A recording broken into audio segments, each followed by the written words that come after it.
Rousseau, Bonjour. merci d'être dans ce studio pour venir aussi dire la colère du monde agricole. Vous êtes le président de la FNSEA, premier syndicat d'agriculteurs. Vous serez tout à l'heure accueilli à Matignon par Elisabeth Borne et vous avez beaucoup de doléances à faire passer. On a vu des panneaux retournés à l'entrée de villages de France, des manifestations de tracteurs. La colère gronde. D'abord, pourquoi cette colère et qu'est-ce qui est le déclencheur ?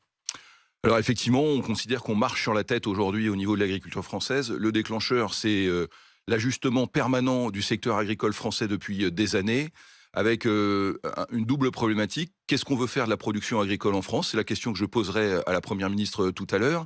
Et est-ce que les engagements pris par la Première ministre comme par le Président de la République tiennent-ils toujours? Ça se traduit par trois choses. D'abord, on ne veut plus de hausse de taxes. Des taxes sur l'eau, des taxes sur les produits qu'on utilise pour faire pousser nos cultures. On veut plus non plus de suradministration, parce qu'aujourd'hui, être agriculteur, c'est passer le plus clair de son temps dans son bureau à remplir des papiers, et ça n'est plus tenable. D'ailleurs, j'ai vu que Bruno Le Maire lui-même avait dit qu'il fallait travailler à la simplification. Pour toutes les entreprises, mais Y compris vous parce que les comptez... agriculteurs sont des chefs d'entreprise, ils doivent être concernés. Et puis enfin, de la cohérence, parce qu'on ne peut pas expliquer qu'on a des conditions de production en France parmi les plus exigeantes, et c'est normal pour fournir des produits alimentaires de qualité, et par ailleurs, signer des accords commerciaux, comme ça a été le cas en Nouvelle-Zélande il y a quelques semaines. Et On en a puis, parlé sur cette antenne. Là, c'est au niveau européen que ça s'est passé. absolument. Mais effectivement, pour repréciser les choses pour tous ceux qui nous écoutent, l'Union européenne a signé un accord de libre-échange avec la Nouvelle-Zélande à l'autre bout de la planète pour de l'échange, notamment sur les produits laitiers, par exemple. C'est le premier producteur de lait. Vous redoutez une arrivée massive du lait de Nouvelle-Zélande, ce qui est complètement incohérent par rapport au développement, y compris écologique.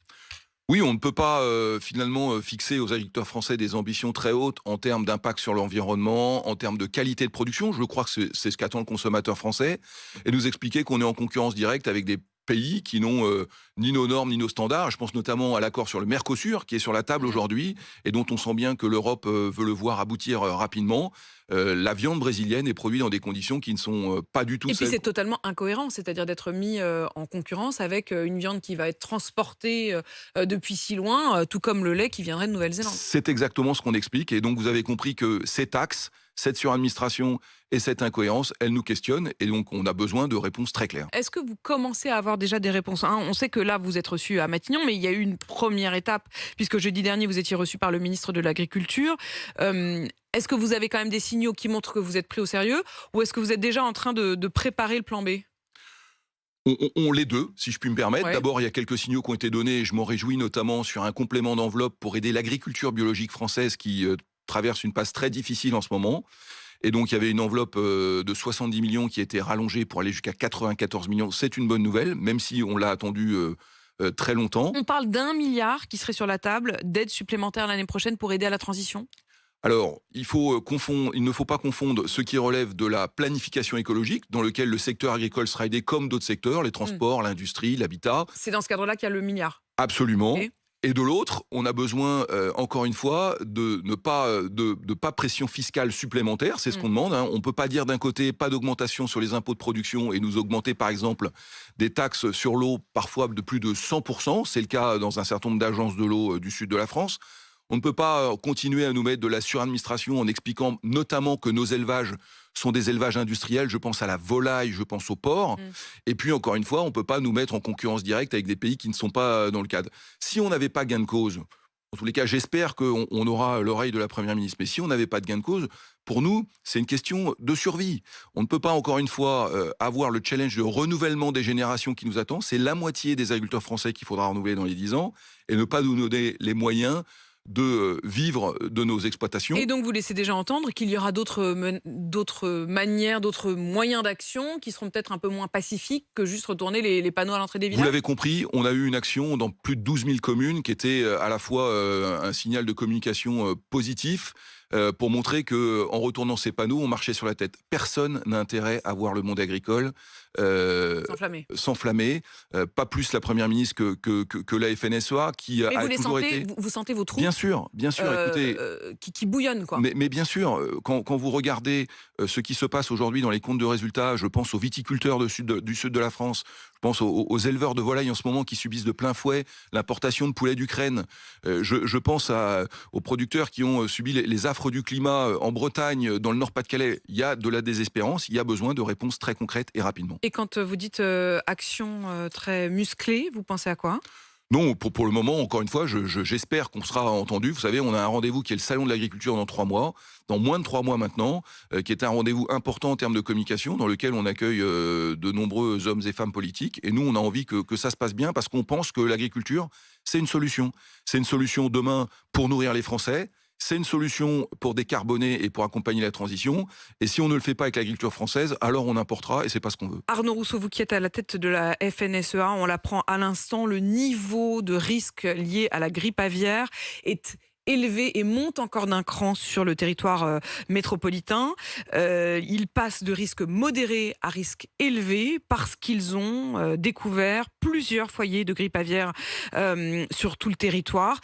Ça peut entraîner notamment le confinement des volailles dans le périmètre autour de ces foyers d'infection.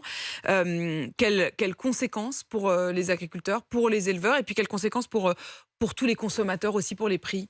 Alors ce risque de l'influenza aviaire, cette grippe aviaire, il n'est pas nouveau, puisque ça fait déjà près de 3 ans qu'on subit dans le sud de la France, dans les Landes, en Vendée. Donc on a déjà pris des mesures qui consistent en l'abattage des volailles qui sont infectées et en un périmètre sanitaire étendu autour de l'exploitation. Ça conduit d'abord à une perte de marché, et je l'ai dit, on subit de plein fouet l'importation de volailles d'Ukraine.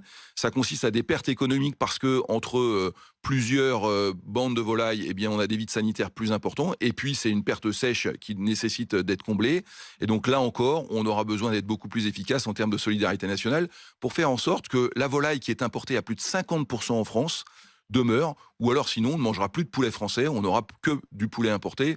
Et donc il y aura confinement éventuel d'un certain nombre d'exploitations autour des foyers d'infection. Oui, c'est une mesure sanitaire nécessaire pour faire en sorte qu'on contrôle au maximum cette maladie qui arrive par les oiseaux sauvages, et faire en sorte qu'on puisse conserver une production agricole en France. Donc ce confinement, c'est une mesure sanitaire nécessaire. Arnaud Rousseau, vous êtes aussi au cœur de la question des négociations et du pouvoir d'achat, parce que vous êtes aussi le président du groupe Avril, qui est le groupe agroalimentaire énorme, dans lequel il y a notamment les huiles Le Sieur ou Puget.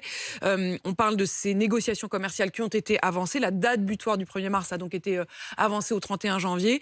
C'en est où? Est-ce que vous pouvez nous donner un peu une tendance? Est-ce que, effectivement, comme le disent notamment la grande distribution, les prix vont continuer à monter? Ce qui est sûr, c'est que les charges des entreprises ont monté, comme les charges des agriculteurs, et que l'emploi, l'énergie, le carburant, tout ça a beaucoup monté. L'ambition pour nous, c'est de continuer à fournir une alimentation à des coûts abordables pour les Français. Vous avez vu que l'inflation se ralentit. En revanche, faire croire que les prix à la consommation vont baisser n'est pas raisonnable, parce qu'encore une fois, il faut que derrière, tous ceux qui ont subi ces augmentations puissent faire tourner leurs entreprises. En revanche, ce qui est important de noter, c'est que ces prix se ralentissent, c'est plutôt une bonne nouvelle.